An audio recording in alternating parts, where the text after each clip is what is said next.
আসসালামু আলাইকুম। অনেক শিশুই অনেক ধরনের জন্মগত ত্রুটি নিয়ে জন্মগ্রহণ করে। এর মধ্যে কিছু ত্রুটি আছে যেগুলো বাড়ি থেকে দেখা যায়, যেমন জিহ্বার যে ত্রুটিগুলো। আজকে আমরা কথা বলবো যে জিহ্বার শিশুদের কী কী জন্মগত ত্রুটি হয়ে থাকে। কমন যে সমস্যাগুলো পাই, এগুলো আপনাদের ছবি দেখাবো, আর আমরা কখন চিকিৎসা করবো বা কী করবো সেটা নিয়ে কথা বলবো। যেমন যে সমস্যাগুলো আমরা বেশি পাই, যেমন টাংটায় জিহ্বা ঠিকমতো নাড়াতে পারে না, জিহ্বা অনেক বড়, জিহ্বা অনেক ছোটো। আর একটা হলো যে বাইফিট টাং, দেখা গেলো জিহ্বাটা এরকম না থেকে সাপের মতো দুভাগে ভাগ হয়ে গেছে। এই জিনিসগুলো নিয়ে আজকে আমরা কথা বলবো। প্রথমে আসি টাংটায়। এই টাংটায় সমস্যাটা জিহ্বার শিশুদের খুব কমন একটা সমস্যা। আমরা প্রায়ই দেখি, আপনার ছবিতে দেখলে বুঝবেন যে শিশুর জিহ্বার নিচে একটা দড়ির মতো একটা টান থাকে, যার কারণে শিশুর জিহ্বাটা ঠিকমতো নাড়াতে পারে না। এটা কেন হয়? এটা কারণ জিহ্বাটা মাউথের ফ্লোর অফ দ্য মাউথ থেকে তৈরি হয়, এটা আস্তে আস্তে আলাদা হয়। কিন্তু এটা যখন পুরোপুরি সেপারেট হয় না, তখন এই টাংটা এটা রয়ে যায়।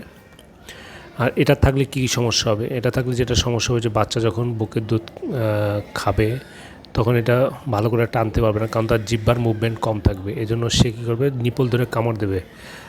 মায়ের নিপল ধরে কামড় দেবে, নিপলে পেইন হবে, ব্যথা হবে, নিপলে ফোড়াও হতে পারে।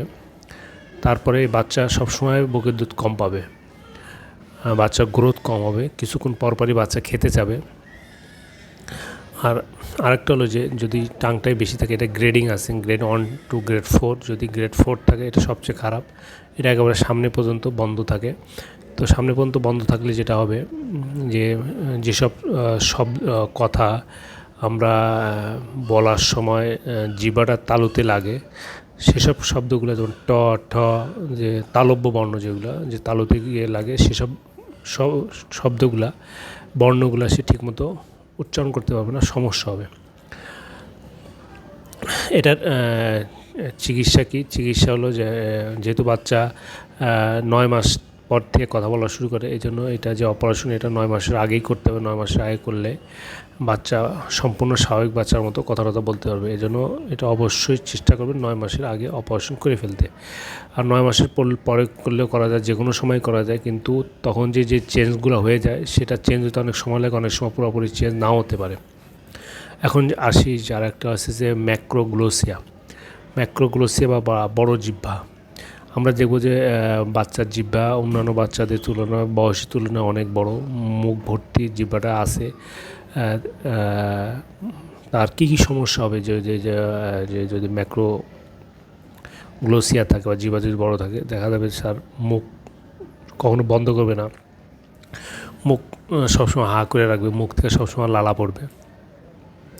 এটা কিছু কিছু ডিজিজে হয়, যেমন ডাউন সিনড্রোমে হয়।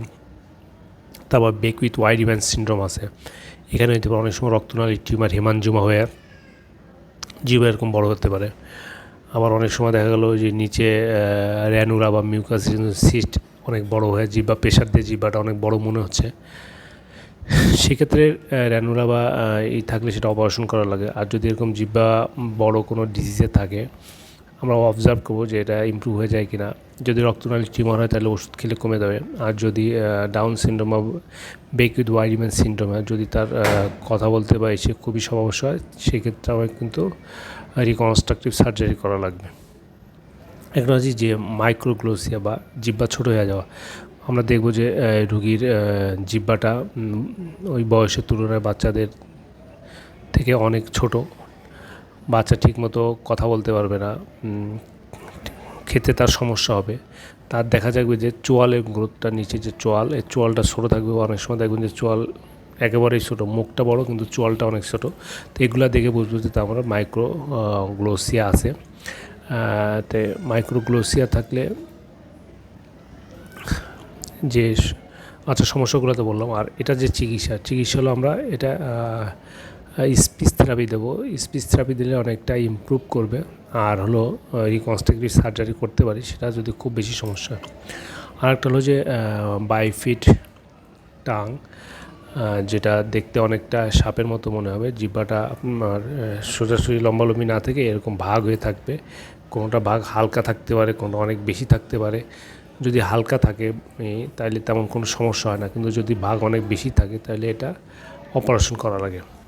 এখন যে এই যে জিহ্বার যে জন্মগত এগুলার ত্রুটিগুলা কিন্তু কিউরেবল, মানে চিকিৎসা করলে বা অপারেশন করলে এটা ভালো হয়ে যায়। এই জন্য কিন্তু এগুলা যত আর্লি করবেন তত এটার আউটকাম ভালো। এজন্য যদি জিহ্বার কোনো সমস্যা বাচ্চার থাকে বা আমরা দেখি, তাইলে অবশ্যই দ্রুত আমরা চিকিৎসকের কাছে যাব। চিকিৎসক যেভাবে আমাদের পরামর্শ দিবে, যদি ওয়েট করতে বলে ওয়েট করবো, আর যদি অপারেশন করতে বলে তাহলে সেটা আমরা আর্লি অপারেশন করে ফেলবো। তাহলে বাচ্চাটা অনেক স্বাভাবিক বাচ্চার মতো তার দৈনন্দিন কাজগুলো করতে পারবে। ধন্যবাদ সাথে থাকার জন্য। খোদা হাফেজ।